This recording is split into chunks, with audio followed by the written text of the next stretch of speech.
नमस्ते दोस्तों। आज हम लोग सॉल्व करेंगे यूपी बोर्ड क्लास 12 फिजिक्स का 2024 का सॉल्व पेपर। अभी तक हम लोग 2025 के सभी सातों सेट कंप्लीटली सॉल्व कर चुके हैं और वीडियो आपको यूपी बोर्ड क्लास 12 वाली प्लेलिस्ट में मिल जाएगी। आप एक एक करके सॉल्व करते हुए आइए।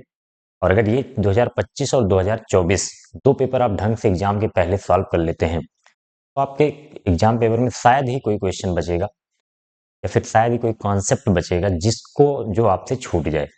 तो ध्यान से करिए अब, क्योंकि टाइम ज़्यादा बचा नहीं है, तो अब अनसॉल्व पेपर पर पूरी तरह फोकस करिए और जो क्वेश्चन आपको फंसता है वो क्वेश्चन देखिए और उसके रिलेटेड कॉन्सेप्ट को उसी टाइम पे तैयार करते चले। तो चलिए आप शुरू करते हैं 2024 का सेट वन। क्वेश्चन नंबर एक, पहले 6 क्वेश्चन मल्टीपल चॉइस है। तो फर्स्ट का ई गतिज ऊर्जा के एक कण का लुईस दी ब्रॉगली तरंगदैर्घ्य होता है। तो गतिज ऊर्जा के पदों में लुईस दी ब्रॉगली का तरंगदैर्घ्य जो होता है lambda equal to h upon under root 2m के ई।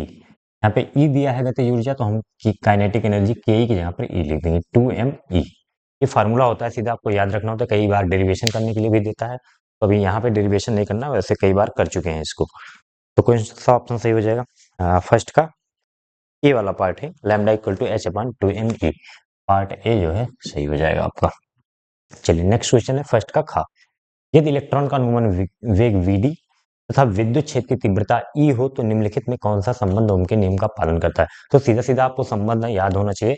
म्यू बराबर गतिशीलता, अगर इलेक्ट्रॉन की गतिशीलता पूछा जाए तो ये होता है वीडी अपॉन ई। ये फार्मूला होता है कि इलेक्ट्रॉन की, ये कई बार पूछा गया है एक नंबर में कि इलेक्ट्रॉन की गतिशीलता की परिभाषा दीजिए। तो लगाए गए वैद्युत क्षेत्र, एकांक वैद्युत क्षेत्र पर कितना अनुगमन वेग मिलता है इलेक्ट्रॉन को, वही गतिशीलता होती है और ये फार्मूला लिखते हैं। तो यहां से जब देखेंगे तो वीडी इक्वल टू क्या हो जाएगा? Mu E. और म्यू एक कांस्टेंट होता है यहाँ पे, तो वीडी कांस्टेंट हटाएंगे तो डायरेक्टली प्रोपोर्शनल ई आ जाएगा। तो यहाँ से देखेंगे और जो भी ऑप्शन में आपको कौन सा ऑप्शन मैच करेगा, ऑप्शन सी सही हो जाएगा। बीडी डायरेक्टली प्रोपोर्शनल टू ई समानुपाती है वैद्युत क्षेत्र की, मतलब जितना ज्यादा वैद्युत क्षेत्र लगाएंगे उतना ज्यादा अनुगमन वेग मिलता है इलेक्ट्रॉनों को। ठीक है, तो ये ऑप्शन सही हो जाएगा। फिर फर्स्ट का क्या कह रहा है? प्रकीर्णित अल्फा कण का पथ होता है। तो अब Rutherford alpha particle experiment, Rutherford का अल्फा कण प्रकीर्णन प्रयोग पढ़ा होगा उसमें। हालांकि ये चीज सिलेबस में है नहीं, कोई इसका डेरिवेशन बस आपको डायरेक्ट याद रखना है, हाइपरबोला होता है। इसको बोलते हैं हम अतिपरवलयाकार। अतिपरवलयाकार। इसका जो देख लो कौन सा ऑप्शन सही है इसमें से। अतिपरवलयाकार, परवलयाकार, लास्ट ऑप्शन, ऑप्शन डी अतिपरवलयाकार, ये सही हो जाएगा। ठीक है, फिर कह रहा है उत्तल लेंस की फोकस दूरी अधिकतम है।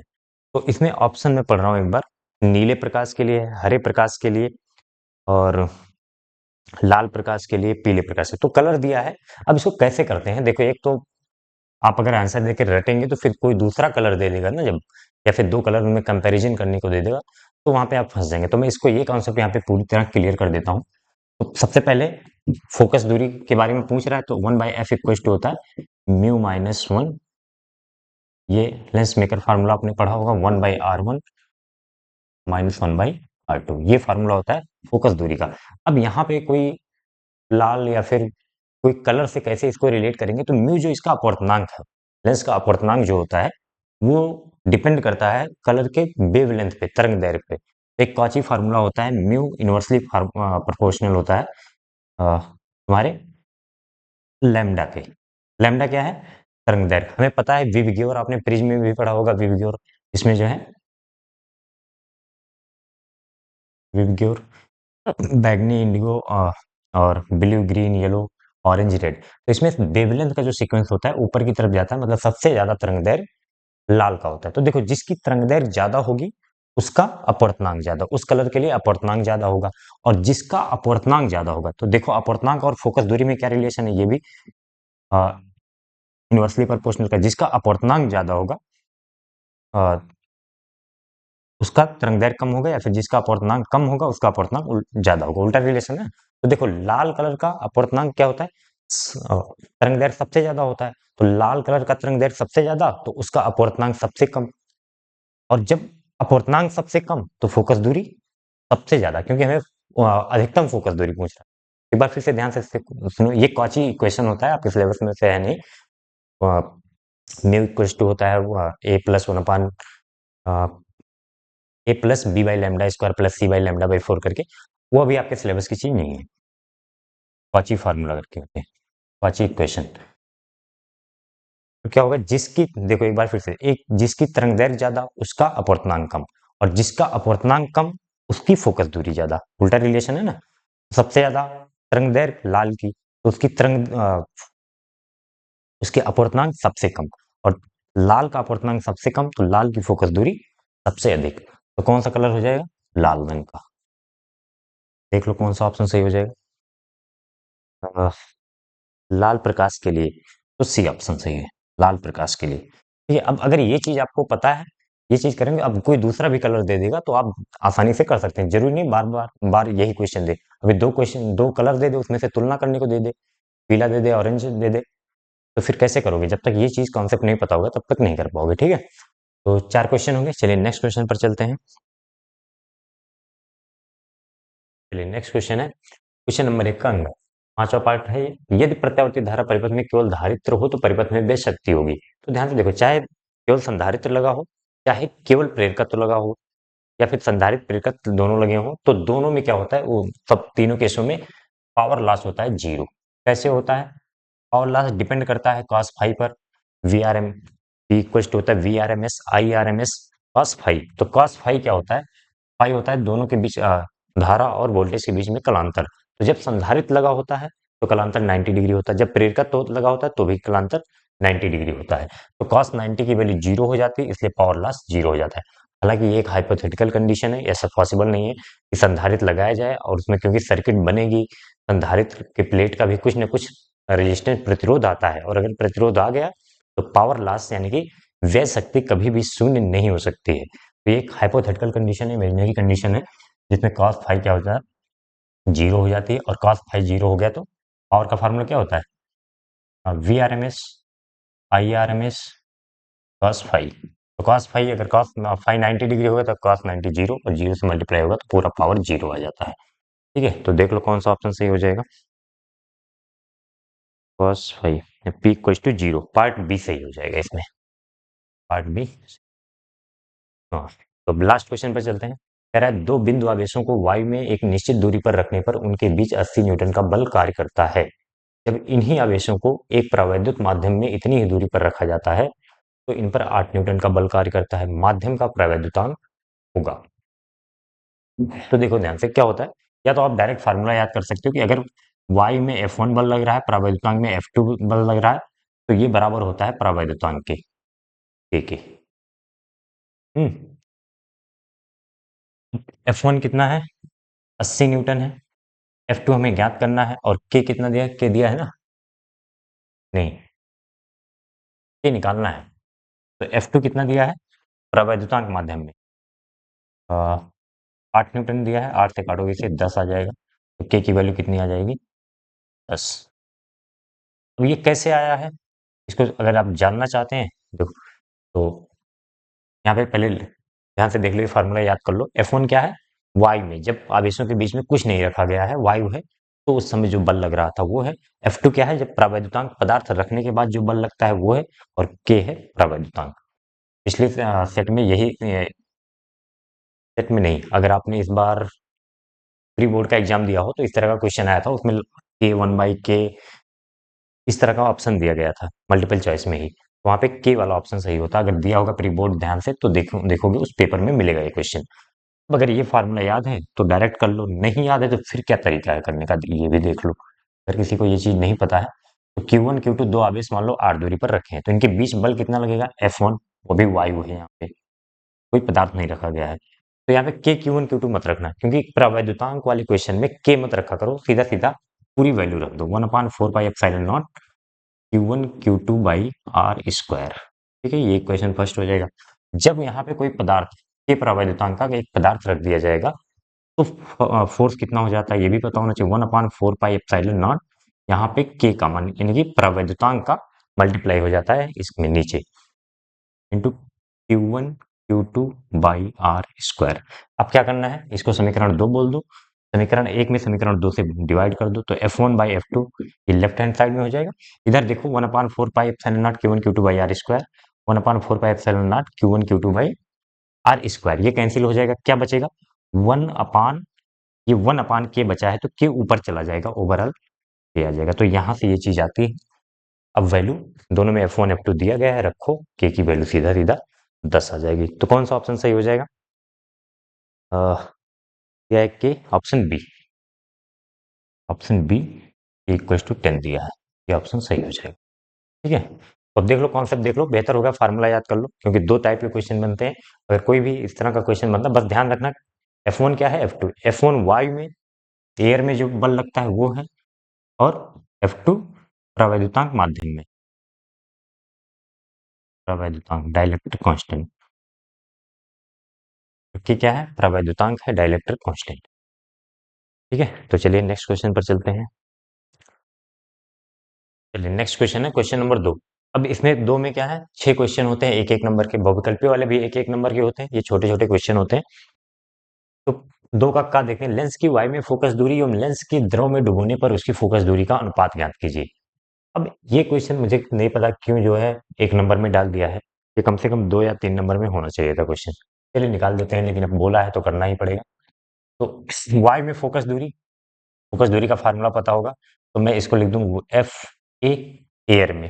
ठीक है, और इसका फार्मूला क्या होता है, एयर में म्यू माइनस वन, या फिर एन लिखते हो आप तो N2 - 1, लेंस के अपवर्तनांक mu minus one upon one upon R1 minus one अपान R2, ये होता है। ठीक है, म्यू क्या है, लेंस का अपवर्तनांक है। ठीक है, और जब इसको द्रव में डुबोएंगे तो यहाँ पे जो पूरा फार्मूला होता था याद होगा, N2 - N1, चलो N लिख दे रहे हैं इसको, यहाँ पे N क्या है, लेंस का अपवर्तनांक है, लेंस का अपवर्तनांक।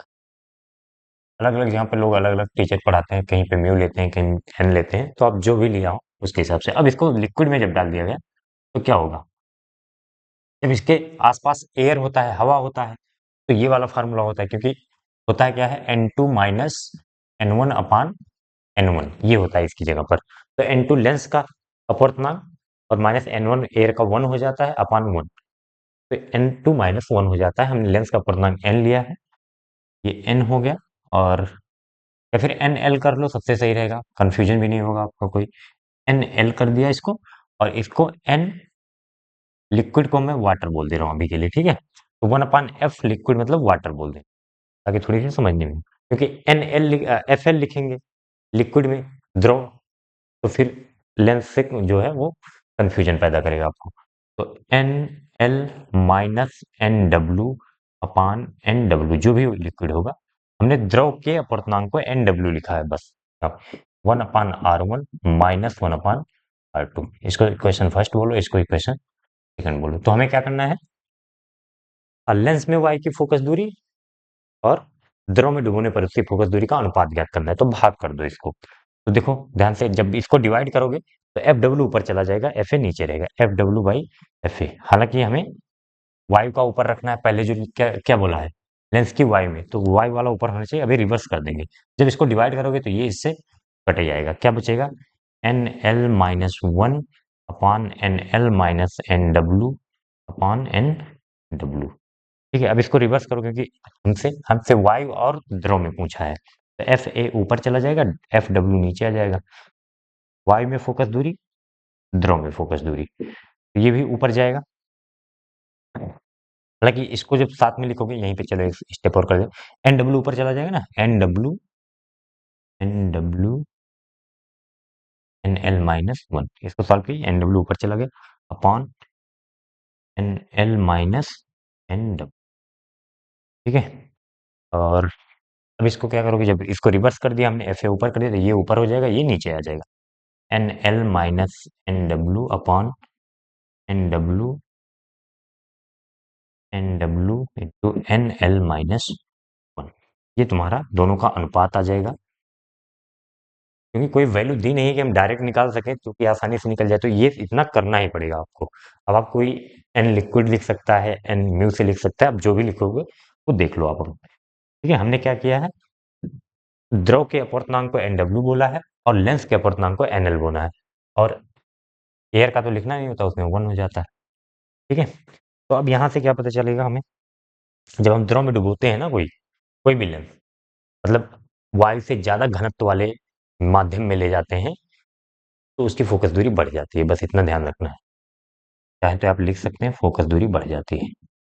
कैसे बढ़ रही है यहाँ पे, इसको आप मैथमेटिक्स लगा सकते हैं। एक नंबर का क्वेश्चन है तो बहुत ज्यादा टाइम नहीं देना। फोकस दूरी बढ़ जाती है। ठीक है। अब जो है नेक्स्ट क्वेश्चन चलते हैं, क्वेश्चन नंबर 2 का खा। एक नंबर का क्वेश्चन है, लेकिन अब इतना करना पड़ेगा आपको, क्योंकि इससे कोई शॉर्ट तरीका मुझे अ, अभी तो नहीं समझ में आ रहा है। इतना तो करना पड़ेगा, अनुपात निकालना है। अगर कम ज्यादा पूछता, किसका मतलब कम बढ़ जाएगा या घट जाएगा, ऐसा पूछता तो डायरेक्ट बता सकते थे फोकस दूरी बढ़ जाएगी जब द्रव में डूबेंगे। लेकिन यहाँ पे सीधे सीधे अनुपात ज्ञात कीजिए लिखा है, तो अनुपात ज्ञात करना पड़ेगा भाई। कभी कभी ऐसा होता है, छोटे एक नंबर क्वेश्चन में भी बड़े क्वेश्चन दे देते हैं लोग। तो क्वेश्चन नंबर 2 का खा क्या है, हाइड्रोजन परमाणु में इलेक्ट्रॉन की मूल ऊर्जा स्तर में आयनन विभव कितना होता है। तो आयनन विभव क्या होता है कि कोई भी परमाणु में जो इलेक्ट्रॉन है उसकी कुछ ऊर्जा होती है, निगेटिव में होती है, -13.6 into Z square by N square electron volt. ये फार्मूला आपने पढ़ा होगा। निगेटिव ऊर्जा होती है। तो अगर आयनन विभव का मतलब होता है उसको, उस इलेक्ट्रॉन को जितनी उस कक्षा की ऊर्जा है उतना ऊर्जा हम दे दें, तो वो इलेक्ट्रॉन क्या होगा, उसकी ऊर्जा जीरो हो जाएगी, वो परमाणु को छोड़ के बाहर निकल जाएगा। तो उसी ऊर्जा को हम बोलते हैं आयनन विभव। जितनी ऊर्जा होती है जिस कक्षा में, वही ऊर्जा आयनन विभव के बराबर होती है। जैसे हाइड्रोजन परमाणु का पहली कक्षा में कितनी होती है, पहली कक्षा में याद होना चाहिए आपको, 13 - 13.6 इलेक्ट्रॉन वोल्ट। फार्मूला कैसे निकलता है, -13.6 into Z square by N square. तो जेड क्या होता है, परमाणु क्रमांक, एन होता है कौन सी कक्षा में की बात कर रहा है, तो मूल ऊर्जा स्तर कह रहा है, तो मूल ऊर्जा का मतलब एन बराबर एक, पहली कक्षा की बात कर रहा है यहाँ पे। ठीक है, तो यहाँ पे एक रखोगे तो -13.6 इलेक्ट्रॉन वोल्ट आएगा। अब इतना ही ऊर्जा देने पर आयनन विभव कितना हो जाएगा, आयनन विभव बराबर इतना ऊर्जा प्लस का दे देंगे 13.6 इलेक्ट्रॉन वोल्ट। तो इसके बाद देखो, -13.6 प्लस 13.6 जीरो हो जाएगा, और जीरो हो जाएगा तो ये अपनी कक्षा छोड़ के बाहर निकल जाएगा। और उसी ऊर्जा को, जितनी ऊर्जा देने पर ये छोड़ दे अपनी कक्षा को, उसी को हम बोलते हैं आयनन विभव। ठीक है। तो आप अगर डायरेक्ट लिख सकते हैं कि आयनन विभव बराबर 13.6 इलेक्ट्रॉन वोल्ट, अगर ये वैल्यू आपको याद है तो। ठीक है, वैसे याद होना चाहिए, कम से कम 3-4 कक्षाओं की ऊर्जा याद होनी चाहिए आपको। चलिए अब नेक्स्ट क्वेश्चन पर चलते हैं। नेक्स्ट क्वेश्चन है क्वेश्चन नंबर 2 का गा। कह रहा विद्युत चालकता की परिभाषा एवं विमीय सूत्र लिखिए। तो विद्युत चालकता होती क्या है, परिभाषा मैं बोल दे रहा हूँ, लिख लीजिए सीधा सीधा। विद्युत चालकता जो होती है आपकी, चालकता को हम सिग्मा से लिखते हैं, ये होता है 1/रो। रो क्या होता है, विशिष्ट प्रतिरोध या प्रतिरोधकता। विशिष्ट प्रतिरोध बोलते हैं या फिर प्रतिरोधकता। ठीक है, तो सिग्मा को हम विद्युत चालकता बोलते हैं।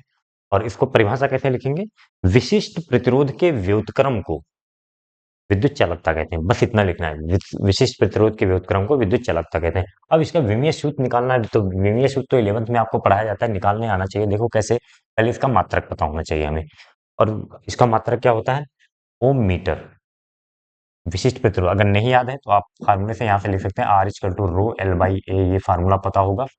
तो ए का क्या होता है, मीटर स्क्वायर। चलो देखो ध्यान से, आर का ओम और एल का मीटर और मीटर स्क्वायर, तो एक मीटर से मीटर कैंसिल हो जाता है, ओम मीटर इधर आ जाता है, तो रो बराबर क्या हो जाता है, रो का मात्रा क्या हम पूछ रहे हैं, बराबर नहीं बोल रहे हैं, ओम मीटर। मीटर इसमें आके मल्टीप्लाई हो जाएगा। तो विशिष्ट प्रतिरोध या प्रतिरोधकता का मात्रक क्या होता है, ओम मीटर। ठीक है, ये चीज आपको याद रखना है। तो अब यहाँ से क्या होगा, इसका विमीय सूत्र पहले मात्रक से ही निकालने आना चाहिए आपको। देखो या तो याद रट लो, और रट पाओगे नहीं, इतनी सारी राशियां हैं, सबके विमीय सूत्र रटना पॉसिबल नहीं है। तो इसका कितना हो जाएगा, ओम मीटर यहाँ पे लिखेंगे, ओम मीटर। अब ओम का क्या होता है, विमीय सूत्र, और मीटर का तो एल होता है, ये तो पता होगा। तो ओम का हम निकाल लेते हैं। ठीक है, ओम का कैसे निकालोगे, V बराबर आई आर से R बराबर होता है V बटे आई। ध्यान देखो कैसे निकाला जा रहा है। और विभव क्या होता है, विभव का जो बेसिक फार्मूला आपने पढ़ा होगा, W/Q। ठीक है, और Q क्या होता है, IT। तो इसको W/Q रखोगे, W/Q क्यू इंटू आई। चलो धारा को आई से लिख देंगे। आई बराबर क्यू बराबर होता है आई टी। धारा के बीसी फार्मूला अगर पढ़ा हो, I equal to Q by T. प्रति एकांक समय में प्रवाहित होने वाले आवेश को धारा कहते हैं। तो क्यू बराबर क्या हो जाएगा, आई टी। है तो देखो एक ही नंबर का क्वेश्चन, लेकिन इसमें आपको थोड़ा सा कैलकुलेशन करना पड़ेगा। अब क्यू इंटू आई हो गया, क्यू इसको क्यू की जगह पर क्या रखेंगे। आप कार्य का अगर डायरेक्ट आपको देखो, कुछ तो बेसिक जो होते हैं जैसे कार्य हो गया, ऊर्जा हो गया, बल हो गया, वेग हो गया, ये सब का याद रखना होगा। तो कार्य का होता है M L square T minus two. अगर नहीं याद है तो बल का याद होगा। तो एम एल बल का होता है M L T minus two. बल गुणे विस्थापन होता है, तो विस्थापन से गुणा करते हैं M L square T minus two हो जाता है। तो सीधा सीधा मैं लिख रहा हूँ इसका कार्य का M L square T minus two. ठीक है। क्यू क्या होता है, आई टी। आई की जो विमेय सूत्र होता है उसको हम ए से लिखते हैं। तो आई इंटू आई तो क्या हो जाएगा, ये आई स्क्वायर। क्यू की जगह पर जब हम आई टी रखोगे तो आई स्क्वायर टी हो जाएगा। आई स्क्वायर का मतलब ए स्क्वायर। वैद्युत धारा का जो विमेय सूत्र को लिखते हैं हम ए से लिखते हैं। कुछ लोग आई से भी लिखते हैं, लेकिन आप अभी ए से लिखो। और आई टी भी है तो टी का समय। अब इसको आगे सॉल्व करोगे जब, तो एम एल स्क्वायर टी की पावर वन है, ऊपर जाएगा माइनस वन होगा तो minus one minus two minus three हो जाएगा, और ए की पावर माइनस टू हो जाएगा। ये प्रतिरोध यानी कि ओम का बनेगा। और मीटर है तो मीटर फिर एल से मल्टीप्लाई होगा। मीटर का क्या होता है, अब यहाँ आ जाओ, M L square T minus three और ए माइनस टू। ये हो गया ओम का मतलब प्रतिरोध का। अब इसके बाद एक मीटर है तो मीटर का क्या होता है एल। ठीक है, क्या हो जाएगा, ध्यान से देखो, ये सब ऊपर जाएंगे तो साइन चेंज हो जाएगा बस। एम ऊपर जाएगा तो एम की पावर माइनस वन हो जाएगा। एल इंटू एल स्क्वायर तो ये हो जाएगा एल क्यूब। एल क्यूब ऊपर जाएगा तो एल की पावर माइनस थ्री। टी की पावर माइनस थ्री ऊपर जाएगा तो टी की पावर प्लस थ्री हो जाएगा, और ए की पावर माइनस टू ऊपर जाएगा तो ए पावर टू। ये बनेगा आपका विमेय सूत्र। ठीक है, एम की पावर माइनस वन, एल की पावर माइनस थ्री, और टी की पावर थ्री, और ए की पावर टू। ठीक है, देख लेना। ठीक है, निकालना सीख लो, देखो कैसे कैसे इसको इंटरप्रेट किया है हमने। तो आगे चलते हैं, एक बार देख लो ध्यान से, बाकी कैलकुलेशन ही है जो है। विमीय सूत्र निकालने आना चाहिए। अब तो 2025 में तो शायद किसी भी सेट में एक भी क्वेश्चन नहीं मिला था विमीय सूत्र का, लेकिन मिल सकता है। आपने अगर क्लास 11 ढंग से पढ़ी है तो ये क्वेश्चन और फार्मूले आपको याद है, छोटे छोटे फार्मूले देखो, जैसे ओम्स लॉ यूज कर लिया हमने, कार्य का यूज कर लिया, डब्ल्यू बाई क्यू वी बराबर डब्ल्यू बाई क्यू होता है। जब बेसिक आपको सबसे पहले विभव या विभवांतर पढ़ाया जाता है तो यही फार्मूला पढ़ाया जाता है। चलिए नेक्स्ट क्वेश्चन, क्वेश्चन नंबर दो का घा, प्रत्यावर्ती धारा परिपथ में प्रयुक्त अमीटर धारा के किस मान को व्यक्त करता है। तो धारा के आरएमएस वैल्यू को नापता है। कौन सा, आई आर एम एस। इसको आप पूरा लिखेंगे ऐसे, प्रत्यावर्ती परिपथ में प्रयुक्त अमीटर धारा के क्या बोलते हैं, आरएमएस को रूट मीन स्क्वायर वर्ग माध्य मूल मान को व्यक्त करता है। ठीक है, प्रत्यावर्ती धारा परिपथ में प्रयुक्त अमीटर धारा के वर्ग माध्य मूल मान को प्रदर्शित करता है। बस इतना। होल पर कितना आवेश होता है, नेक्स्ट क्वेश्चन है, होल पर कितना आवेश होता है। पीएन संधि डायोड का परिपथ संकेत बनाइए।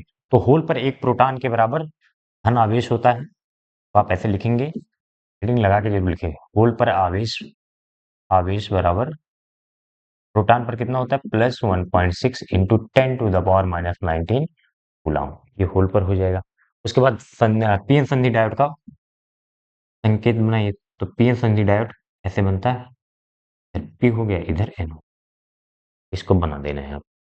लास्ट क्वेश्चन है, क्वेश्चन नंबर दो का अच्छा, कह रहा है कि रेडियो तरंगे एवं सूक्ष्म तरंगों में किसकी आवृत्ति अधिक होती है। तो आपको सीक्वेंस एक कई बार मैं बता चुका हूँ, एक बार फिर से बता रहा हूँ, ध्यान से देखो, कई बार बता चुका हूँ इसको। गामा किरण, उसके बाद क्या आता है, एक्स किरण।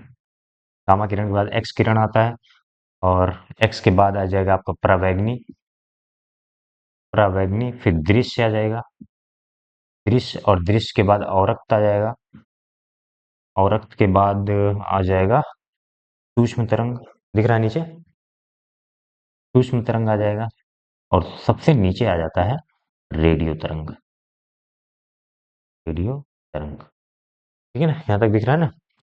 अब क्या होता है, इसका सीक्वेंस याद कर लिए, आवृत्ति और तरंगदैर्घ्य दोनों पूछ सकते हैं। यहाँ पे आवृत्ति पूछा है, तो ऊपर से नीचे जाने पर एक मिनट, नीचे से ऊपर जाने पर आवृत्ति बढ़ती है। सबसे ज्यादा आवृत्ति गामा की होती है और सबसे कम आवृत्ति रेडियो तरंग की। उसके बाद क्या होगा, ऊपर से नीचे जाने पर तरंगदैर्घ्य बढ़ती है। आवृत्ति का उल्टा होता है ना तरंगदैर्घ्य। तो नीचे से ऊपर जाएंगे तो आवृत्ति बढ़ेगी, ऊपर से नीचे आएंगे तो तरंगदैर्घ्य बढ़ेगा। ये सीक्वेंस आप याद कर लो, इससे कई बार क्वेश्चन पूछा गया, एक नंबर में बहुविकल्पी में लगभग आ जाता है। तो देखो, सूक्ष्म रेडियो तरंग नीचे है तो सबसे कम आवृत्ति रेडियो की, उससे अधिक किसकी, सूक्ष्म तरंग की। तो अधिक पूछ रहा है ना, आवृत्ति अधिक होती है, तो रेडियो और सूक्ष्म किसकी अधिक हो जाएगी, सूक्ष्म तरंग की आवृत्ति अधिक होगी, ऐसे लिख देंगे आप। सूक्ष्म तरंग की, ये सब नहीं बनाना है, बस समझाने के लिए बताया है। सूक्ष्म तरंग की आवृत्ति सबसे अधिक होगी।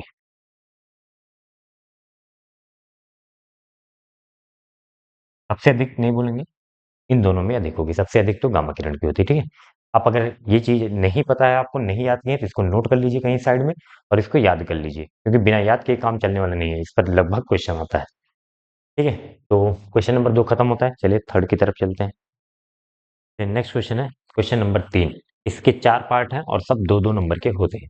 तो पहला क्वेश्चन है 3 का नाभिक, नाभिक में लिख लें, नाभिक में द्रव्यमान क्षति व बंधन ऊर्जा को परिभाषित कीजिए। तो आप ये भी कई बार हम लोग परिभाषित कर चुके हैं, लेकिन एक बार यहाँ पे मैं बोल दे रहा हूँ, अगर लिखना है आपको तो लिख लीजिए। द्रव्यमान क्षति क्या होता है, द्रव्यमान क्षति पहले समझा देता हूँ। देखो क्या होता है कि नाभिक में कौन कौन होता है, प्रोटॉन प्लस न्यूट्रॉन, दो कण पाए जाते हैं नाभिक में। अगर मान लो किसी नाभिक में प्रोटॉन और न्यूट्रॉन अलग अलग है, मान लो यहाँ पे प्रोटॉन और न्यूट्रॉन अलग अलग है, इनको मिला के एक नाभिक बना हुआ है। आप ऐसे दिमाग में इमेजिन करो कि प्रोटॉन और न्यूट्रॉन को मिला के एक नाभिक बना है। अब यहाँ पे जब प्रोटॉन और न्यूट्रॉन के टोटल द्रव्यमान को मापा गया और यहाँ पर नाभिक के द्रव्यमान को, तो ये देखा गया कि नाभिक का द्रव्यमान इन प्रोटॉन और न्यूट्रॉन के द्रव्यमान से कम है। ऐसा सुनने में अजीब लगता है कि वही प्रोटॉन और न्यूट्रॉन मिलकर नाभिक बना रहे हैं, तो द्रव्यमान कम कैसे हो गया, लेकिन ऐसा होता है। तो नाभिक के बनते समय कुछ द्रव्यमान की क्षति होती है, जो ऊर्जा के रूप में क्षति होती है। तो इसी चीज को हम बोलते हैं द्रव्यमान क्षति। लिखना कैसे होगा, नाभिक में उपस्थित प्रोटॉन तथा न्यूट्रॉन, इन्हीं को मिला के हम बोलते हैं न्यूक्लियन। नाभिक में उपस्थित न्यूक्लियनों का द्रव्यमान जो है नाभिक के द्रव्यमान से अधिक होता है, या फिर नाभिक का द्रव्यमान उसमें उपस्थित न्यूक्लियनों के अलग अलग द्रव्यमान से कम होता है। द्रव्यमान में आए इस कमी को हम द्रव्यमान क्षति कहते हैं। बस इतना लिखना है, ठीक है, समझ में आ गया। नाभिक का द्रव्यमान नाभिक में उपस्थित न्यूक्लियनों के अलग अलग द्रव्यमान से कम होता है, द्रव्यमान में आई इसी कमी को हम द्रव्यमान क्षति कहते हैं। अब बंधन ऊर्जा क्या होती है, बंधन ऊर्जा देखो, नाभिक है ये, प्रोटॉन और न्यूट्रॉन इसमें बहुत पास पास होते हैं, छोटा सा स्थान होता है नाभिक। अब अगर इन प्रोटॉन और न्यूट्रॉनों को अलग करना है, न्यूक्लियनों को अलग करना है, तो हमें कुछ ऊर्जा देनी पड़ेगी। जितनी ऊर्जा देनी पड़ेगी वही इसको हम बोलते हैं बंधन ऊर्जा, ठीक है। तो इसमें क्या लिखेंगे, बंधन ऊर्जा में क्या लिखेंगे, बंधन ऊर्जा में आपको लिखना होगा कि नाभिक में उपस्थित न्यूक्लियनों को, मतलब प्रोटॉनों और न्यूट्रॉनों को अलग करने के लिए आवश्यक न्यूनतम ऊर्जा की मात्रा को बंधन ऊर्जा कहते हैं, ठीक है। बस इतना ही लिखना है आपको, एक एक नंबर का दोनों है तो 2 नंबर पूरा हो जाएगा। चलते हैं नेक्स्ट पार्ट पे, चलते हैं क्वेश्चन नंबर 3 का। खाकर क्राउन कांच से द्वि अवतल लेंस बनाना है, लेंस के पृष्ठों की त्रिज्याएं कितनी रखी जाए कि लेंस की क्षमता -2.5 डायोप्टर हो। क्राउन कांच का अपवर्तनांक 1.65 है। तो ध्यान से सुनो, क्या करना है, हाँ, द्विअवतल लेंस बनाना है। तो द्विअवतल लेंस का मतलब दोनों त्रिज्याएं सेम होंगी। तो R1 R2 हम लिखते हैं फार्मूले में, R1 R2 बराबर R। लेकिन एक वाली अवतल लेंस है तो एक की त्रिज्या जो है माइनस में होगी। मान लो ये पहला लेंस है तो R1 बराबर -R। R1 की जगह पे हम क्या लिखेंगे, -R। इसकी त्रिज्या इधर होगी तो -R, और इसकी त्रिज्या धनात्मक होगी, R2 बराबर +R। बस ये ध्यान रखना है आपको, ठीक है। अब क्या होता है formula, 1/f equals to n-1 या μ-1 1/R1 -1/, ठीक है। अब 1/f, f की वैल्यू तो नहीं पता है लेकिन पावर दिया है, तो p बराबर क्या होता है, 1/f।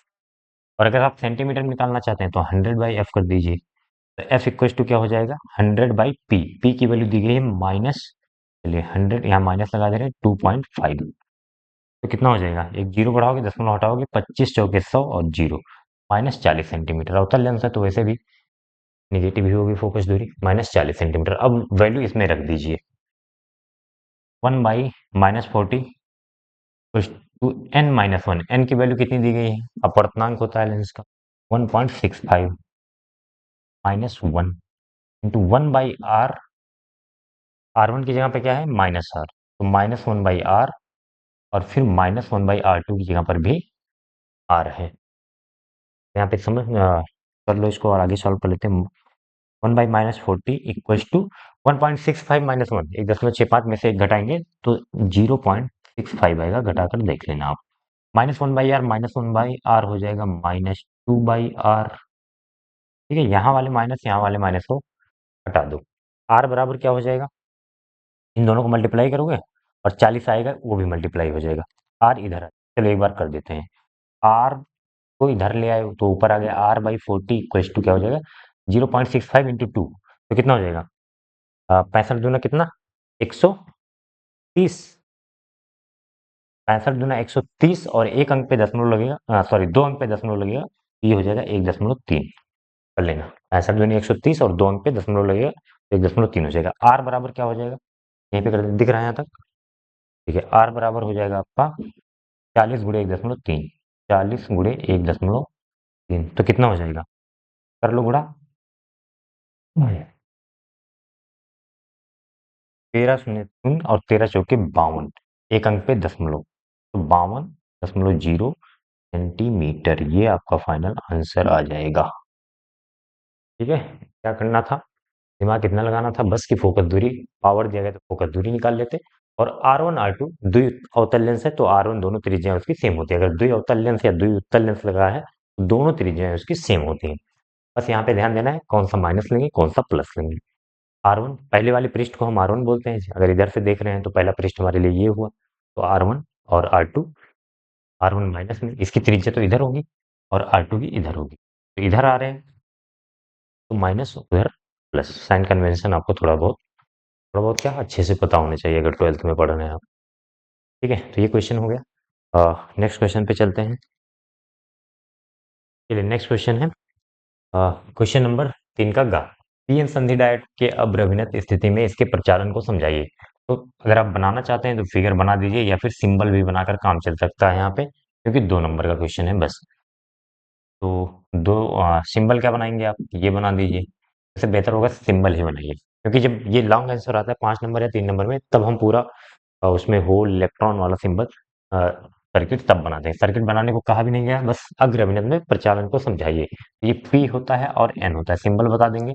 जब हम बैटरी के धन सिरे को पी से जोड़ते हैं तथा ऋण सिरे को एन से जोड़ते हैं, मतलब धारा जो है पी से एन की तरफ प्रवाहित होती है, तो इस अभिनय को, इस क्रिया को हम बोलते हैं अग्र अभिनय में है। ठीक है, अग्र अभिनय में क्या होता है, धारा जो है प्रवाहित होती है, और अगर पश्च अमृत में जोड़ते हैं तो धारा को ये रोक देता है, ये पता होगा। तो इसके प्रचालन को समझाने का मतलब क्या है, उसके अंदर के मटेरियल को, अंदर के जो मैकेनिज्म है उसका, उसको थोड़ा सा समझा सकते हैं। अगर आपने पढ़ा है तो लिख सकते हैं, एक तो फिगर बना देंगे और एक अग्र अभिनय का मतलब पहले लिख देंगे। तो लिखना है आप कि जब धन सिरे को पी से जोड़ते हैं तथा ऋण सिरे को एन सिरे से जोड़ते हैं तो इसे कहते हैं अग्र अभिनय पीएन संधि डायोड। अब अग्र अभिनय में कैसे होता क्या है, जब बाह्य वैद्युत क्षेत्र यहाँ पे अप्लाई होता है, आरोपित होता है, तो होल पी में उपस्थित होल, एन में उपस्थित इलेक्ट्रॉन, इलेक्ट्रॉन जो किधर चलेंगे, वैद्युत क्षेत्र की विपरीत दिशा में, मतलब धन की तरफ, और होल जो है, देखो होल इधर चलने लगेंगे, इलेक्ट्रॉन जो है इधर चलने लगेंगे, दोनों मिलकर उदासीन हो जाते हैं। और जितने संयोग यहाँ पे होते हैं उतना पी के पास सहसंयोजक बंध टूटता है, और सहसंयोजक बंध टूटने से इलेक्ट्रॉन और होल पैदा होते हैं। इलेक्ट्रॉन तो पी से इधर की तरफ गति करने लगते हैं और होल जो है इधर गति करके, तो अगर इलेक्ट्रॉन इधर जा रहा है तो इसके विपरीत धारा में धारा प्रवाहित होगी, और होल इधर जा रहा है मतलब धनावेश इधर जा रहा है तो इसी दिशा में धारा प्रवाहित होगी। तो ओवरऑल अग्र दिशा में एक धारा प्रवाहित होने लगती है। बस आपको इतना समझाना है इसको, ठीक है। अब मैं इसको लिख नहीं रहा हूँ बार बार, कितना लिखूंगा। और ये क्वेश्चन कई बार समझा चुका हूँ, कई बार तो 5-5 नंबर में आया हुआ है।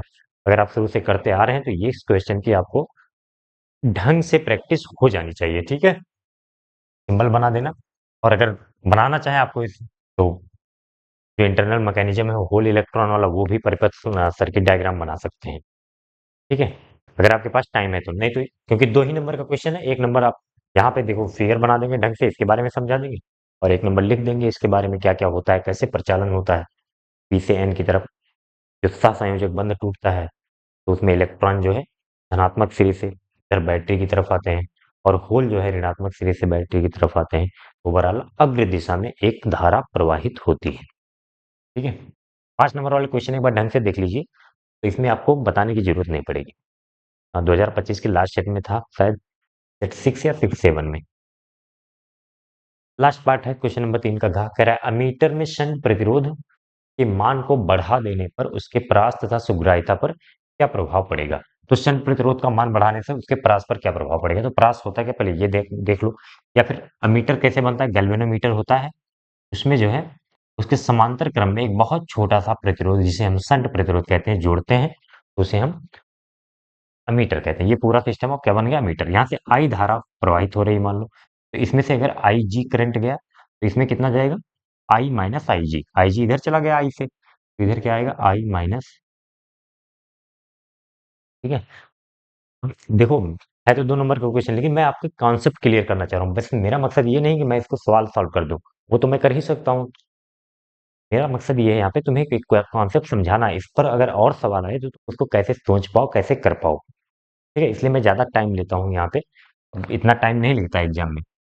तो अब होगा क्या, कैसे समझेंगे। परास होता क्या है, मतलब ये अमीटर कितना मैक्सिमम करंट मेजर कर सकता है, कितना मैक्सिमम धारा नाप सकता है या माप सकता है, उसी को हम परास कहते हैं। तो आई धारा हमें मान लो आई धारा का परास बनाना है, ये आई धारा जो आ रही है मीटर में उसको नापना है। तो अब इसको सॉल्व कैसे करें, देखो ये समांतर में है, तो यहाँ का प्रतिरोध जो है विभव बराबर होगा। समांतर क्रम में विभव बराबर होता है ना, पता होगा। तो विभव क्या होता है, आई इंटू इसका प्रतिरोध, आई जी इंटू इसका प्रतिरोध है मान लो जी। तो I minus I G to S बराबर क्या हो जाएगा, आई जी इंटू जी। हमें जो है धारा को, यानी कि जो आई है, इसी को हम परास बोलेंगे, कितना हम माप सकते हैं इसको अलग करते हैं, और एस के साथ इसका रिलेशन देखते हैं क्या है।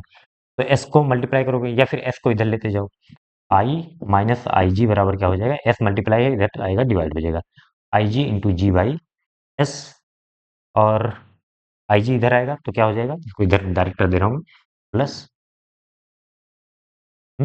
अब देखो ध्यान से क्या कह रहा है, प्रतिरोध के मान को बढ़ाने पर, प्रतिरोध के मान शंट प्रतिरोध ये है एस, इसको जब बढ़ाओगे तो इसके ये इनवर्सली प्रोपोर्शनल है, विद्युत क्रमानुपाती, इसको बढ़ाने पर इसका मान घट जाएगा, मतलब परास घट जाएगी। एक तो ये निष्कर्ष निकला, परास घट जाएगी। ठीक है, अगर आप डायरेक्टली याद है तो आप डायरेक्टली लिख सकते हैं, लेकिन थोड़ा सा इसको कैलकुलेशन कर देंगे तो ज्यादा अच्छी बात है। अब यहाँ से आपको कॉन्सेप्ट पता चल गया, अब आगे लिख सकते हैं आप। तो एस क्या है, शंट प्रतिरोध, और शंट प्रतिरोध को बढ़ाने की बात कर रहा है, बढ़ाने से परास घट जाएगी। अब उसके बाद कह रहा है सुग्राह्यता पर क्या प्रभाव पड़ेगा। परास तो हमने बता दिया, सुग्राह्यता क्या होती है। सुग्राह्यता का फार्मूला अगर आपने पढ़ा हो, आई बाई आई, मतलब किस रेंज की धारा को कितना हम माप रहे हैं। तो देखो धारा, परास घट रहा मतलब धारा घट जा रही है, आई घट रहा है तो सुग्राह्यता बढ़ रही है, तो यहां से कर देंगे सुग्राह्यता बढ़ जाएगी, सुग्राह्यता बढ़ जाएगी। ठीक है, जब आपने सुग्राह्यता पढ़ा होगा जल कुंडली गैल्वेनोमीटर वाले कॉन्सेप्ट में, तो ये फार्मूला पढ़ा होगा, 5/I, मतलब एकांक यूनिट करंट पे कितना डिफ्लेक्शन होता है, उसी को हम सुग्राह्यता बोलते हैं। ठीक है, तो बस इतना ही क्वेश्चन है इसमें। चलिए नेक्स्ट क्वेश्चन पर चलते हैं, क्वेश्चन नंबर 4। चलिए नेक्स्ट क्वेश्चन है क्वेश्चन नंबर 4 का। अब यहाँ से 3 नंबर के क्वेश्चन शुरू होते हैं। तो सबसे पहले क्वेश्चन 4 का क्या कह रहा है, यदि कांच के एक पतले प्रिज्म को जल में डुबो दें तो सिद्ध कीजिए प्रिज्म द्वारा उत्पन्न न्यूनतम विचलन वायु के सापेक्ष 1/4 रह जाएगा। कुछ वैल्यू दी गई है, ए एन जी 3/2 और ए एन डब्ल्यू 4/3। इसका मतलब अभी हम समझा रहे हैं। पहले तो हमें क्वेश्चन समझ लीजिए क्या करना है। पतला प्रिज्म है, पतले प्रिज्म के लिए जो विचलन का फार्मूला होता है ये पता होना चाहिए, n-1 इंटू ए। एन क्या है, प्रिज्म के पदार्थ का अपवर्तनांक है, और ए क्या है, ये क्या है, प्रिज्म कोण। चलो बनाएंगे नहीं बहुत ज्यादा, आप समझते होंगे। फिर उसके बाद क्या कह रहा है कि प्रिज्म द्वारा उत्पन्न न्यूनतम विचलन वायु के सापेक्ष 1/4। तो जल में डुबोने पर जो प्रिज्म का न्यूनतम विचलन है उसको मैं लिख रहा हूं डेल वाटर, डब्ल्यू से। और वायु में न्यूनतम विचलन डेल एयर। ये हमें ज्ञात करना, सिद्ध करना है कि इसमें 1/4 आना चाहिए। 1/4 रह जाएगा, ठीक है। इसके जिसके सापेक्ष निकालना होता है उसको नीचे रखते हैं, और जिसका निकालना होता है, जिसमें कांच में निकालना है जल में डुबोने पर, अ, तो जो है डेल वाटर ऊपर रहेगा, और वायु के सापेक्ष निकालना है तो डेल ए नीचे रहेगा। अब इस वैल्यू को हमें कैलकुलेट करना है। पहले तो डेल वाटर हम कैलकुलेट करते हैं। डेल वाटर कैलकुलेट करें तो क्या हो जाएगा?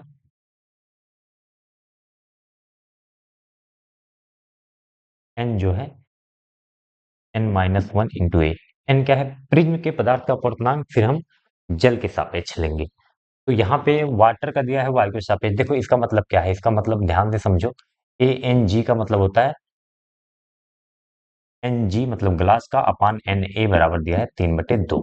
और ए एन डब्ल्यू का मतलब क्या हो जाएगा? ये दिया है एन डब्ल्यू वाटर का अपॉन एन ए। तो हमें क्या निकालना होगा यहाँ पे? इसके सापेक्ष हमें निकालना है पहले वाटर का, जल के सापेक्ष। तो एन जी बटे एन डब्ल्यू हमें चाहिए। जी बटे एन डब्ल्यू, ये कैसे मिलेगा? तो इसमें डिवाइड कर दें अगर हम इसको, इक्वेशन फर्स्ट बोल दो, तो इक्वेशन सेकंड बोल दो, और इसको नहीं। जी बटे एन डब्ल्यू बटे एन ए कितना दिया है? 4/3 दिया है। इसको इक्वेशन सेकंड बोलेंगे, और ये हमें निकालना है। तो ध्यान से देखो, जब इसको डिवाइड करोगे तो N W upon N A, हाँ, इसको डिवाइड करोगे तो देखो N G upon N A, N G upon N A upon N W upon N A. तो एन ए ऊपर जाएगा, एन ए से एन ए कटेगा, फिर ये बचेगा आपका N G upon N W. अब इधर वाला सॉल्व कर लेते हैं, या फिर यहीं पे करो। 3/2 बटे 4/3 करोगे तो 3 ऊपर चले जाएगा और 4 नीचे आ जाएगा, ठीक है। तो यहाँ पे क्या बचा था? N G by N W. यहाँ से देखना कैलकुलेशन, एन ए से एन ए कटा, एन डब्ल्यू ये ऊपर जाएगा तो एन डब्ल्यू नीचे आएगा, ध्यान से देखना इसको। N G by N W बचा, और 3 × 9 और 4 × 8, N G by N W 9/8। तो यहाँ पे क्या रखेंगे हम? 9/8 रखेंगे। 9/8 माइनस 1 × ए। तो 9/8 कितना हो जाएगा? डेल डब्ल्यू, 8 × 8 9 माइनस 8 मतलब 1/8 ए, ठीक है। अब हम किस में निकालेंगे? डेल एयर में, मतलब कांच का जो है ये दिया हुआ, डायरेक्ट दिया है। डेल ए, कांच का अपूर्णांक किसके सापेक्ष? एयर के, यानी कि वायु के। N G by N A 3/2 दिया है, तो यहाँ पे डायरेक्ट 3/2 रख दो। और 3/2 माइनस 1 × ए, तो 2 × 2 3 माइनस 2 1/2 ए। अब इसी को डिवाइड कर देना है, दोनों वैल्यू आपको मिल गई हैं। कैसे किया है ध्यान से देख लो, यहाँ पे कर दे रहे हैं अब आगे, ठीक है। 4 नंबर का क्वेश्चन है, थोड़ा सा दिमाग लगाना पड़ेगा, इसमें कंफ्यूज नहीं होता। जो बाद में लिखा होता है उसको ऊपर लिख देते हैं, एन जी बाद में है तो एन जी ऊपर, और जो पहले लिखा है एन ए नीचे, ठीक है। बस दिमाग इतने में लगाना था आपको, कि हमें कैसे, जब हम जल में डुबोएंगे तो कांच का अपूर्णांक जल के सापेक्ष कैसे निकालेंगे। ये 9/8 जो है N G by N W, क्योंकि दो चीजें मैं दी थी, इनको हमने देखा कि डिवाइड करने पर ये मिल जाएगा हमें। अब आगे का काम क्या बचा हुआ है? Del W, del W by del A निकालना है।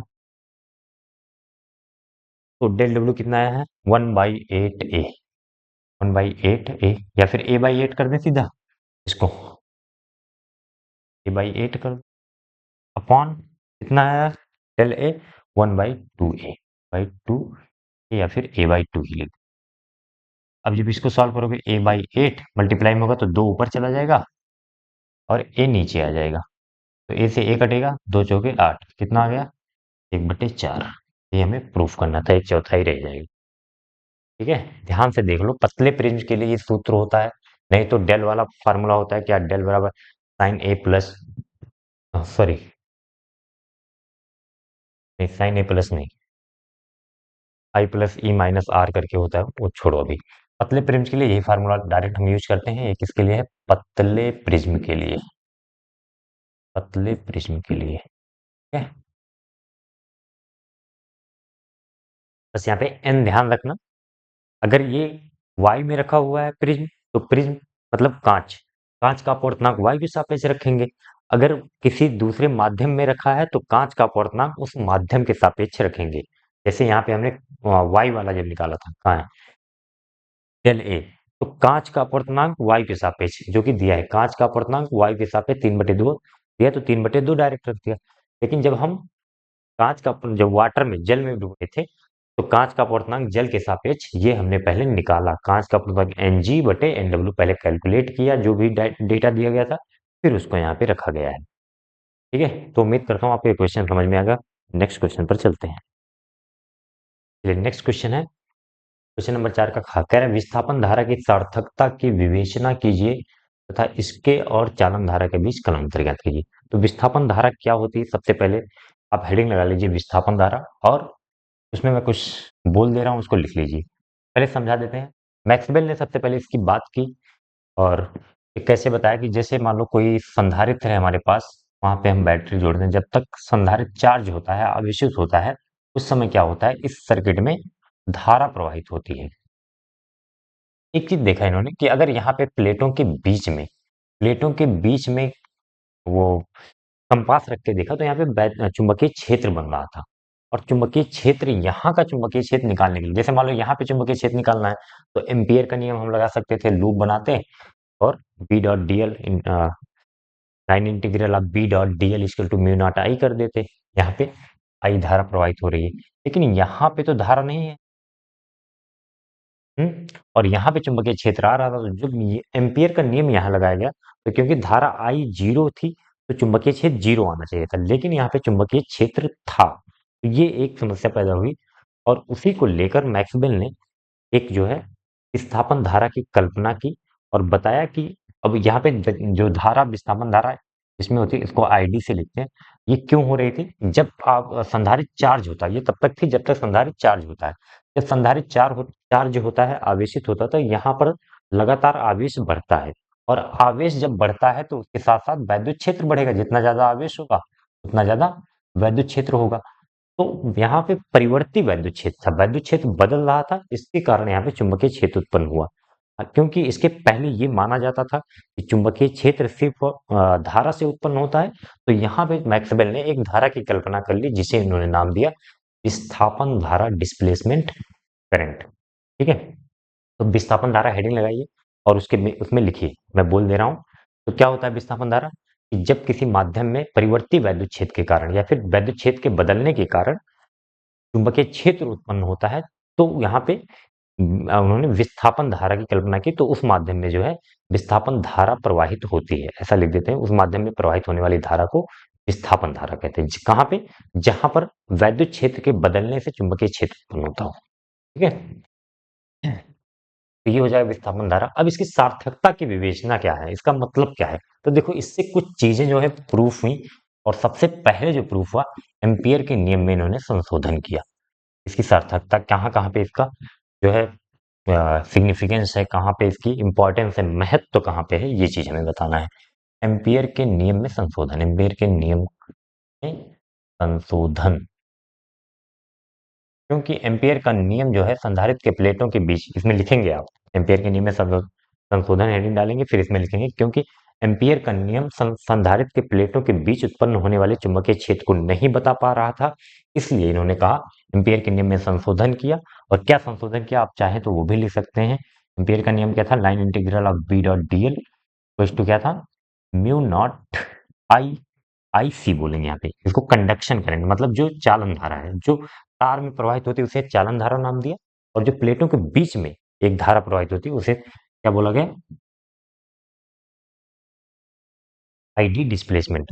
हालांकि जहां पे डिस्प्लेसमेंट लिखा है वहां पे फार्मूला भी लिख सकते हैं, म्यू नॉट नहीं, epsilon not D phi E by,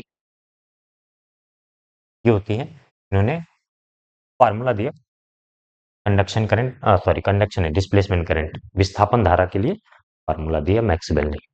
ठीक है, ये एम्पियर के नियम में संशोधन किया। आप एम्पियर के नियम में संशोधन में लिखेंगे ये बात जो मैंने बोली है, तो ध्यान से पहले उसको लिखिए, फिर फार्मूला लिखेंगे। दूसरा जो सिग्निफिकेंस है उसका क्या है कि देखो, ये बात एक बहुत बड़ी समस्या थी कि संधारित्र के प्लेटों के बीच में गैप है, मान लो वायु भरा हुआ है, फिर भी करंट कैसे फ्लो हो जा रहा है, हवा में कैसे करंट फ्लो हो रहा है यहाँ पे।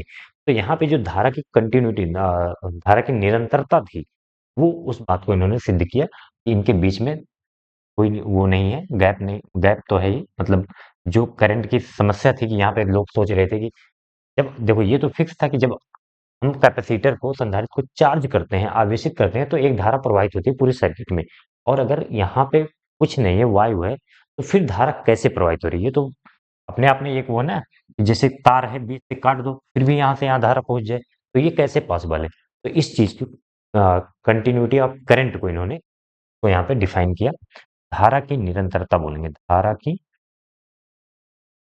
निरंतरता में क्या कि संधारित्र के प्लेटों के बीच जो प्रवाहित होने वाली धारा को इन्होंने विस्थापन धारा का, और यहाँ से धारा की निरंतरता को समझाया, जो कि एक बहुत बड़ी पहले समस्या थी। लोगों को समझ में नहीं आ रहा था कि यहाँ पे करंट कैसे फ्लो हो रहा है। ठीक है, हो तो रहा था, मान सब रहे थे, अभी उसके पहले सब यही सब पढ़ लिख रहे थे कि धारा तो सर्किट में फ्लो हो रही है, लेकिन यहाँ पे कैसे फ्लो हो रही है उस चीज को कोई नहीं बता पा रहा था। तो इस बात को मैक्सवेल ने विस्थापन धारा का जो है एक कॉन्सेप्ट दिया, वहां से समझाया कि यहाँ पे करंट फ्लो हो रहा है। ठीक है, और एक चीज और बता सकते हैं, चुंबकीय क्षेत्र का एक नया स्रोत मिल गया। पहले क्या माना जाता था कि किसी तार में वैद्युत धारा प्रवाहित हो रही है तो उसी के कारण इसके आसपास चुंबकीय क्षेत्र बनता है। लेकिन ये कॉन्सेप्ट आने के बाद इन्होंने बताया कहीं भी किसी माध्यम में अगर वैद्युत क्षेत्र में परिवर्तन हो रहा है तो वहां पे चुंबकीय क्षेत्र उत्पन्न होता है। तो नया स्रोत मिला, चुंबकीय क्षेत्र का स्रोत। तो इसमें क्या लिखोगे? चुंबकीय क्षेत्र के स्रोत में क्या लिखना है? देखो जो मैं बोल रहा हूँ मैं पूरा लिख नहीं सकता हूँ, इतना टाइम नहीं है। कि पहले ये माना जाता था कि चुंबकीय क्षेत्र सिर्फ धारा से ही उत्पन्न हो सकता है, लेकिन इस कॉन्सेप्ट के, इस अवधारणा के आने के बाद ये बताया गया कि मैक्सवेल ने बताया किसी माध्यम में यदि वैद्युत क्षेत्र में परिवर्तन हो रहा है तो वैद्युत क्षेत्र में परिवर्तन के कारण चुंबकीय क्षेत्र उत्पन्न होता है। तो एक नया स्रोत मिला। ठीक है, बस बाकी इतना लिख लो, ये तीनों है इसकी बता देगा। सार्थकता की जो विवेचना करने को कहा है इन तीनों हेडिंग के माध्यम से हम कर सकते हैं। ध्यान से देखो एक बार क्या क्या बोला है, उस चीज को लिखने की कोशिश करो। अब आगे क्या कह रहा है, चालन धारा अ, तथा इसके और चालन धारा, इसके मतलब विस्थापन धारा, विस्थापन धारा और चालन धारा के बीच कलांतर पूछ रहा है। तो जो जितना चालन धारा होता है ना वही सेम इसमें फ्लो होता है, क्योंकि धारा तो पूरी एक कंटिन्यूटी, लगातार धारा निरंतर फ्लो हो रही है। तो जो धारा यहाँ पर है वही धारा बीच में है, वही धारा यहाँ पे है। तो आईडी और आईसी बराबर ही होते हैं। आईडी बराबर आईसी मतलब डिस्प्लेसमेंट करंट, विस्थापन धारा और चालन धारा जो तार में प्रवाहित होती है वो दोनों बराबर होते हैं, एक ही समय पर मैक्सिमम होते हैं, मिनिमम होते हैं। तो इनके बीच कलांतर जो हो जाएगा वो जीरो हो जाएगा। यहाँ पे बहुत कंफ्यूजन मैंने देखा है, कलांतर जीरो, लोग 90 डिग्री भी बोल देते हैं। 90 डिग्री दोनों धाराओं के बीच कलांतर नहीं है। अगर संधारित्र लगा है तो धारा और वोल्टेज के बीच में कलांतर होता है। धारा आगे होती है 90 डिग्री, वो धारा और विभव के बीच यानी कि वोल्टेज के बीच अगर हमसे कभी कालांतर पूछे जब संधारित्र लगा हो तो उनके बीच में कालांतर फाई बराबर 90 डिग्री होता है। लेकिन यहाँ पे पूछ रहा है विस्थापन धारा और चालन धारा के बीच तो कोई कालांतर नहीं होता, दोनों सेम समान कला में होते हैं, तो कालांतर 0 डिग्री ही लिखना है आपको। ठीक है, तो उम्मीद करता हूँ आपको ये क्वेश्चन समझ में आया होगा। ये तीनों हेडिंग डाल के आप दो दो लाइन में लिख दीजिए। चलिए नेक्स्ट क्वेश्चन पे चलते हैं। चलिए नेक्स्ट क्वेश्चन है क्वेश्चन नंबर 4 का। कह रहे हैं नाभिकीय विखंडन एवं नाभिकीय संलयन को उदाहरण सहित समझाइए। तो ये क्वेश्चन तो कई बार आपके सामने आ चुका होगा, कर भी चुके होंगे, तैयार भी होगा उम्मीद करता हूँ। और चलिए कर देते हैं यहाँ पे एक बार फिर से। देखो जब आप एक तरफ से सॉल्व करते हुए आएंगे ना क्वेश्चन, तो क्या देखेंगे कि आपको वही क्वेश्चन बार बार रिपीट होते हुए मिलेंगे। तो अगर आपने जैसे 2025 कंप्लीटली सॉल्व कर लिया, अब यहाँ पे आएंगे तो देखेंगे मैक्सिमम क्वेश्चन आपको फिर से, एटलीस्ट अगर सेम क्वेश्चन नहीं रिपीट हो रहा है तो उनके कॉन्सेप्ट रिपीट होंगे बार बार। तो अगर आप सॉल्व करते हुए आएंगे तो धीरे धीरे आपको फिजिक्स इजी लगना शुरू हो जाएगी। अगर एक बार आप कॉन्सेप्ट स्कूल में या कोचिंग में आप पढ़ चुके हैं, फिर जब क्वेश्चन सॉल्व करते करते 2025 सॉल्व किया, एक सेट सॉल्व किया, दो सेट सॉल्व किया, तीन सेट सॉल्व किया, फिर धीरे धीरे आपको आसान लगना शुरू हो जाता है जब बार बार वही क्वेश्चन रिपीट होते हैं। तो नाभिकीय विखंडन का क्या होता है, सबसे पहले नाभिकीय विखंडन देख लेते हैं। नाभिकीय विखंडन क्या होता है, हेडिंग डालिए और लिखिए। पहले इसको मैं बोल दे रहा हूँ, लिखिए बिल्कुल ऐसा एग्जाम में आपको लिखना है। देखो जब किसी भारी नाभिक में न्यूट्रॉन की बमबारी की जाती है तो वह दो हल्के नाभिक में टूट जाता है तथा इसके साथ ही साथ बहुत सारी ऊर्जा उत्सर्जित होती है। इस घटना को हम नाभिकीय विखंडन कहते हैं। समझ में आया? कोई भारी नाभिक होगा, उस पर न्यूट्रॉन की बमबारी की जाती है तो वो दो हल्के नाभिकों में टूट जाता है। इस घटना को हम नाभिकीय विखंडन कहते हैं और इसमें बहुत सारी ऊर्जा उत्सर्जित होती है। एग्जाम्पल लिख दे रहा हूं मैं। अ, जब 92 यूरेनियम 235 92 यूरेनियम 235 में न्यूट्रॉन की बमबारी की जाती है तो ये जो है 56 बेरियम 141 141 और प्लस 36 क्रिप्टॉन 92 में टूट जाता है। प्लस 30 N1 न्यूट्रॉन बनता, 3 न्यूट्रॉन और बनते हैं और बहुत सारी ऊर्जा उत्सर्जित होती है। एक बार इसको बैलेंस कर लेना, 56 36 कितना हो जाएगा? 92, ये तो ठीक है। और 141 और 92 कितना हो जाएगा? 9 4 13 230 और एक 3 34 हो रहा ना। तो 41 प्लस 92 140 और 233 एक 34 3 न्यूट्रॉन है ना। 34 35 36 236 हो गया यहाँ पे। 92 यूरेनियम 236। ठीक है, तो आप इक्वेशन याद कर लीजिएगा, एग्जाम्पल। अब उसके बाद जो है नाभिकीय संलयन पे आ जाते हैं। नाभिकीय, नहीं नहीं नहीं, एक मिनट एक मिनट, एक न्यूट्रॉन यहाँ भी है। 235 ही होगा ना, पर कंफ्यूजन हो गया, देख लेता हूँ मैं। 92, ठीक है, 235 ही है।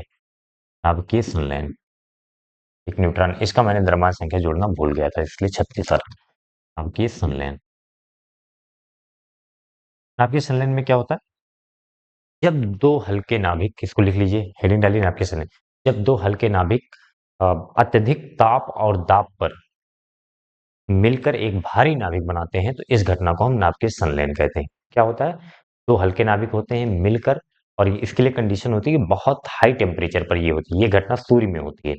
तो जब दो हल्के नाभिक बहुत अत्यधिक ताप एवं दाब पर मिलकर एक भारी नाभिक बनाते हैं तो उस घटना को हम नाभिकीय संलयन कहते हैं। इसका इसमें भी, इसमें जो है नाभिकीय विखंडन से भी बहुत ज्यादा ऊर्जा निकलती है। इसका एग्जाम्पल होता है हाइड्रोजन बम, या फिर सूर्य में होने वाली रिएक्शन को हम ड्यूटेरियम, दो ड्यूटेरियम मिलकर 1s2 प्लस 1s2 हीलियम बनाते हैं, 2He3 बनाएंगे। और क्या बनाएंगे? एक जो है इलेक्ट्रॉन बनेगा और प्लस बहुत सारी ऊर्जा उत्सर्जित। ठीक है, तो एग्जाम्पल नोट कर लो, या फिर ये तो बहुत मतलब फेमस क्वेश्चन है, कई बार आपको पढ़ा होगा, बार बार बताया जाता है, सिंपल क्वेश्चन है, ये तैयार होना चाहिए। चलिए नेक्स्ट क्वेश्चन पर चलते हैं। चलिए नेक्स्ट क्वेश्चन है क्वेश्चन नंबर 4 का घ, चौथा पार्ट है। प्लास्टिक की एक गोली पी जिसका द्रव्यमान 3.2 × 10⁻⁻15 किलोग्राम है, तो क्षैतिज समांतर आविष्ट प्लेटों के बीच स्थिर अवस्था में संतुलित है। गोली पर कितने इलेक्ट्रॉन समान से कम या अधिक होंगे? तो देखो ये दो प्लेटें हैं, एक पर ऋण आवेश है, ऊपर नीचे धन आवेश है, और इसके बीच एक प्लास्टिक की गोली है पी, इस पर कोई आवेश है, आवेश होगा कुछ ना कुछ, क्यू आवेश है मान लो। तो क्यू आवेश के कारण इसके अंदर देखो प्लस से माइनस की तरफ वैद्युत क्षेत्र बनेगा। वो वैद्युत क्षेत्र क्या होगा? प्लस से माइनस की तरफ होगा, और इस पर जो है Q इंटू ई फोर्स लग रहा है ऊपर की तरफ। ध्यान से सुनना, अगर वैद्युत क्षेत्र की दिशा में बल लग रहा है तो इस पर कौन सा आवेश होगा?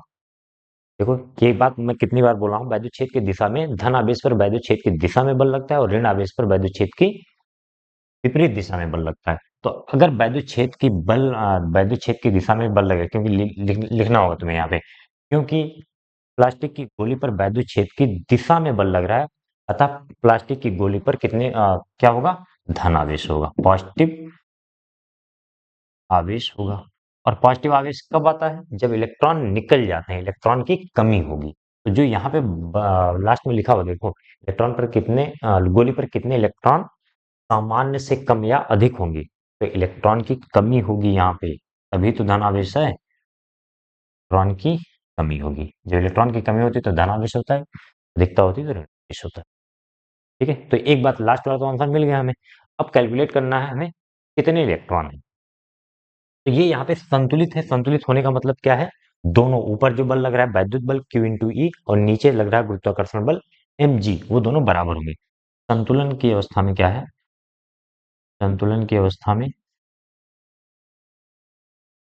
हमें Q इंटू ई बराबर mg। अब आपने एक फार्मूला पढ़ा होगा Q बराबर एन ई, Q बराबर एन ई।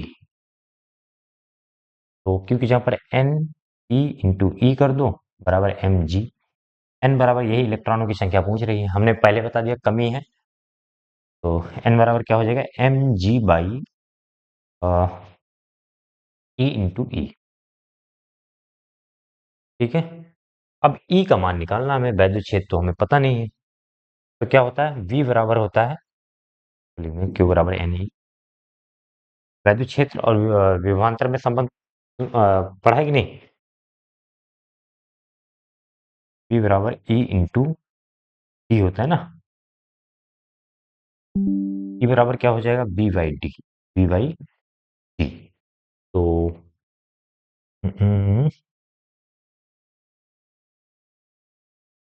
v हमें दिया है 1000 वोल्ट, 1000 वोल्ट, और डी इन प्लेटों के बीच की दूरी कितना है 2 सेंटीमीटर, तो 2 सेंटीमीटर को मीटर में बदल लेना, 100 से भाग करोगे तो 0.02 मीटर हो जाएगा। तो 0.02 कितना हो जाएगा, 2 जीरो और यहाँ पे बढ़ाओगे तो दशमलव हट जाएगा, 2 बचेगा, 2 से काट दो, 2 पंचे 10 और 4 जीरो बचा होगा, 1 2 3 4, 50,000। तो इसको हम क्या लिखेंगे, 5 गुणे 4 जीरो है तो 10 की घात 4 टन, क्या होता है मात्रक, न्यूटन पर कूलाम या फिर वोल्ट पर मीटर लिख दो, क्योंकि हमने विभवांतर से निकाल रहे हैं तो वोल्ट पर मीटर। अब तो सारी वैल्यू ई मिल गया हमें, एम दिया गया है द्रव्यमान, जी की वैल्यू 10 ले लेना, शायद क्वेश्चन में 10 दिया गया है। ई की वैल्यू क्या होती है, एक इलेक्ट्रॉन पर आवेश 1.6 इंटू 10 की पावर -19। चलो रख देते हैं, एम कितना दिया है 3.2 गुणे 10 की घात -15। जी की वैल्यू 10 ले लो, अपॉन ई इलेक्ट्रॉन है 1.6 into 10 to the power -19 coulomb, और ई की वैल्यू हम लोग निकाल चुके हैं 5 इंटू 10 टू द पावर 4। ठीक है, अब देखो पहले 10 की पावर को मैनेज करते हैं, ध्यान से देखो कितना ये सिंपल, 10 की पावर 1 है, यहाँ चाहे तो यहाँ से 10 की पावर 1 से इसको काट दो या फिर मैनेज कर लो। देखो इसको पहले दशमलव हटाओ, एक अंक पे था, दशमलव हटा के 16 दूनी 32, क्या बचा यहाँ पे 2/5 बचा है। आगे देखना 10 की पावर कितना, 2/5, 10 की घात -15 प्लस 1 तो गुणे हो जाएगा 10 की घात -14, -19 प्लस 4 तो ये हो जाएगा 10 की घात -15। ठीक है, अब क्या होगा 10 की घात -15 ऊपर जाएगा, -14 प्लस 15, 10 की घात -14 प्लस 15 कितना हो जाएगा, कितना हो जाएगा बताओ, -14 प्लस 15 प्लस 1 मतलब 10 की घात 1 मतलब 10, 10 गुणे 2 हो जाएगा 20, 20/5, 5 चौके 20, 4 इलेक्ट्रॉन कमी है। ठीक है, बस काम ये था, आपको विभवांतर दिया था, दूरी दिया था, वहां से ये फार्मूला लगा के वैद्युत क्षेत्र का मान निकालना था, और संतुलन के लिए जो ऊपर बल लग रहा है जितना नीचे बल लग रहा है दोनों बल बराबर कर दिया। Q बराबर एन ई, ये पता है आपको, फार्मूला पहले ही चैप्टर में पढ़ाया जाता है, पहले चैप्टर का क्वेश्चन ही है। तो एन निकालना था, कितने इलेक्ट्रॉनों की, कितने इलेक्ट्रॉनों की संख्या निकालनी थी mg/, तो सॉल्व कर लिया। देख लो ध्यान से एक बार, कोई कुछ है नहीं इसमें। चलिए नेक्स्ट क्वेश्चन पर चलते हैं। चलिए नेक्स्ट क्वेश्चन है क्वेश्चन नंबर 4 का अंक, ये लास्ट पार्ट है क्वेश्चन नंबर 4 का। कह रहा है विद्युत चुम्बकीय तरंगे क्या होती है, इनका संचरण आरेख बनाइए, संचरण आरेख में विद्युत क्षेत्र आयाम चुंबकीय क्षेत्र आयाम दर्शाइए। तो अगर आपने 2025 के सभी सेट सॉल्व करके आए हैं तो भी ये क्वेश्चन आपको एक दो बार तो मिल ही चुका होगा। फिर से करते हैं एक बार, सबसे पहले मैं जो है हेडिंग डालो विद्युत चुम्बकीय तरंगे हेडिंग लगा लो। फिर उसमें क्या लिखेंगे, विद्युत चुम्बकीय तरंगे क्या होती हैं, पहले इसको हम डिफाइन कर देते हैं। तो देखो, जब किसी माध्यम में, ये मैक्सवेल वाली कहानी याद होगी आपको, इसी क्वेश्चन में था विस्थापन धारा, ये संधारित्र के प्लेटों के बीच में जो है वैद्युत क्षेत्र परिवर्तन होता है तो चुंबकीय क्षेत्र उत्पन्न होता है ना।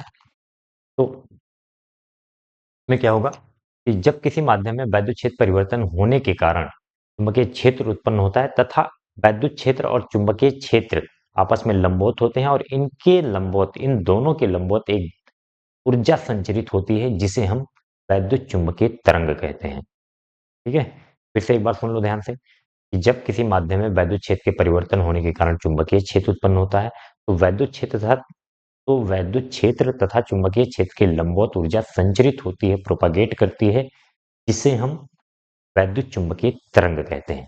इतना लिखना है आपको। फिर उसके बाद जो है संचरण का किरण आरेख बनाना है। तो आपको बनाया होगा, इधर मान लो तरंग जा रही है तो इसमें एक तो होता है वैद्युत क्षेत्र, को बना देते हैं।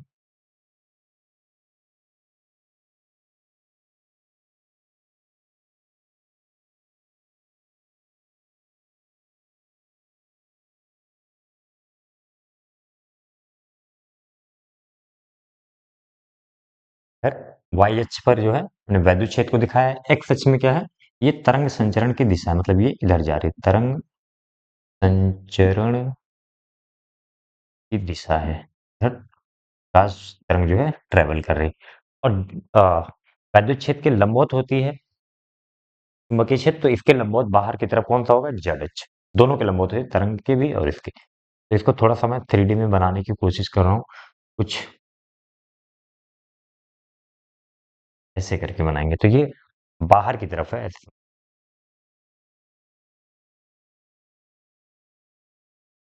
जो जेड अक्ष पर है वो क्या है, चुंबकीय क्षेत्र। ये बना देंगे जेड अक्ष, एक्स वाई जेड। तो आयाम दिखा रहा है, आयाम क्या होता है, अधिकतम। देखो, वैद्युत क्षेत्र का आयाम मतलब अधिकतम वैद्युत क्षेत्र, अधिकतम वैद्युत क्षेत्र ये है तो इसको हम ई नॉट से लिखते हैं। और चुंबकीय क्षेत्र का आयाम अधिकतम चुंबकीय क्षेत्र, ये बी वाला चुंबकीय क्षेत्र है, तो यहाँ पे बी नॉट लिख देना। अधिकतम चुंबकीय क्षेत्र को हम बी नॉट से लिखते हैं, यही चुंबकीय क्षेत्र का आयाम हो जाएगा। अधिकतम वैद्युत क्षेत्र को हम ई नॉट से लिखते हैं, यही इसका चुंबकीय क्षेत्र का आयाम हो जाएगा। ये जो वैद्युत क्षेत्र और चुंबकीय क्षेत्र का आयाम दर्शाई, ये दिखा दिया हमने। अब इसके बारे में देखो, एक तो आपने एक लाइन लिख दिया और थोड़ा सा अगर चाहे तो कुछ प्रॉपर्टीज भी लिख दे सकते हैं इनके वैद्युत चुंबकीय तरंगों के गुण। सबसे पहला गुण क्या लिखेंगे आप कि वैद्युत क्षेत्र, चुंबकीय क्षेत्र तथा तरंग संचरण की दिशा, इसको आप लिखेंगे पूरा, मैं पूरा लिख नहीं रहा हूँ। वैद्युत क्षेत्र, चुंबकीय क्षेत्र तथा तरंग संचरण की दिशा, तीनों परस्पर लंबवत होते हैं। संचरण की दिशा, देखो एक एक्स अक्ष से पे दिखाया है संचरण की दिशा, और चुंबकीय वैद्युत क्षेत्र वाई अक्ष पर है और चुंबकीय क्षेत्र जेड। तो आपको पता होना चाहिए कि एक्स वाई जेड तीनों एक दूसरे के लंबवत होते हैं। तो क्या लिखा हमने, वैद्युत क्षेत्र, चुंबकीय क्षेत्र और तरंग संचरण की दिशा आपस में लंबवत होते हैं, तीनों परस्पर लंबवत होते हैं। तो एक तो ये लिख देंगे। और देखो, तरंग संचरण की इधर दिशा इधर है और वैद्युत क्षेत्र इसके लंबवत कंपन कर रहा है, चुंबकीय क्षेत्र भी इसके लंबवत ही कंपन कर रहा है तरंग संचरण के। तो ऐसे तरंग को हम कौन से तरंग नाम देते हैं, ट्रांसवर्स वेव, जिसमें जो है माध्यम के कण तरंग संचरण की दिशा के लंबवत कंपन करते हैं, दोलन करते हैं, उन्हें हम ट्रांसवर्स। यहाँ पे माध्यम नहीं है लेकिन क्या कर रहा है, कंपन क्या कर रहा है, वैद्युत क्षेत्र और चुंबकीय क्षेत्र। तो इसको हम क्या बोलेंगे, कौन सा वेव, ट्रांसवर्स, क्या बोलेंगे इसको, अनुप्रस्थ, अनुप्रस्थ तरंग। ठीक है। और एक चीज और लिख देते हैं, वैद्युत क्षेत्र और, इसको पूरा लिखेंगे, वैद्युत क्षेत्र ई और चुंबकीय क्षेत्र बी समान कला में होते हैं, समान कला में होते हैं। समान कला में होने का मतलब क्या है कि जब जिस टाइम पर वैद्युत क्षेत्र अधिकतम होगा उसी टाइम पर चुंबकीय क्षेत्र अधिकतम होगा। मतलब सब जो है समान रूप से बढ़ेंगे और समान रूप से घटेंगे, वैद्युत क्षेत्र और चुंबकीय क्षेत्र। और बस इतनी प्रॉपर्टी लीजिए, या फिर और आगे एक लिख सकते हैं, जो तरंग संचरण की दिशा, कभी कभी दिशा ज्ञात करनी होती है, अगर वेक्टर फॉर्म में दिया जाए चुंबकीय क्षेत्र और वैद्युत क्षेत्र और चुंबकीय क्षेत्र वेक्टर फॉर्म में दिया जाए तो तरंग संचरण की दिशा डायरेक्शन ऑफ वेव प्रोपागेशन कैसे हम निकालते हैं? ई क्रॉस बी से, ई क्रॉस बी से। ठीक है, अब यहाँ पे मैं ई क्रॉस बी की डायरेक्शन कैसे निकालेंगे ये नहीं समझाने वाला हूँ। आपने वेक्टर में पढ़ा होगा, नहीं पढ़ा होगा तो एक बार देख लें। ठीक है, तो अब ये कंप्लीट क्वेश्चन हो जाता है आपका 3 नंबर का। तो वीडियो जो है 1 घंटा 10 मिनट की हो चुकी है। अब जो है मिलते हैं नेक्स्ट पार्ट में, इसमें क्वेश्चन नंबर 5 करेंगे, फिर जो है उसके नेक्स्ट पार्ट 3 में जो है लॉन्ग आंसर वाले करेंगे। तो 3 पार्ट में सभी वीडियो बन रही हैं, तो करिए। अब 2024 का फर्स्ट पार्ट आ चुका है, आप समझ लीजिए, और नेक्स्ट पार्ट की तैयारी करिए।